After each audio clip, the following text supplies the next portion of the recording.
আসসালামু আলাইকুম প্রিয় ভাই বন্ধুগণ, আশা করি আমরা বিয়াগুন ভালো আছেন। আর রসুলজ্ঞ হাদিস যদি ঠিকমতো আমল করতে পারেন তাহলে জান্নাত রাষ্ট্রন দরজা খোলা যেন্দি মনে হিন্দি তুমি চলে দিতে পারবেন।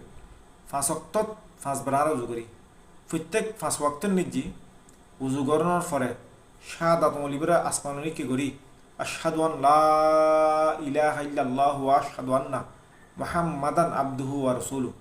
মরার কিনে যোগ করিবেন আল্লাহুম্মা জাআলনি মিনাত তাওয়াবিন ওয়া জাআলনি মিনাল মুতাহহিরিন। এবে কিন্তু রেগুলার ফরন অনে আসমানের মিককে সাইরে শাহাদাতাঙ্গুলো উড়ে করি প্রত্যেক নামাজর আগে উজু করানোর পরে আসমানের মিককে সাই ফরিদ পারন সহিভাবে এবং আল্লাহর প্রতি পূর্ণ আস্থা বিশ্বে যদি তাহে কিয়ামতের ময়দানত বলে আষ্টওয়ান জান্নাতের দরজা আষ্টওয়ান দরজা খোলা তাইব অনর্থ জেন্দি মনে হিন্দির বুঝতে পারবেন।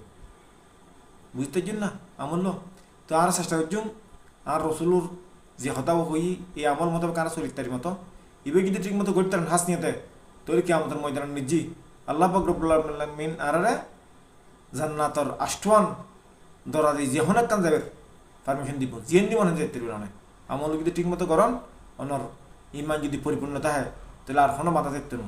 আল্লাহর রসুলের হতা দিই আর রসুলের হতা প্রত্যেকটা নির্বেদাল হতা আর আল্লাহর রসুলুর হাদিস মোতাবেক চলবে তৌফিক দান করক আমিন।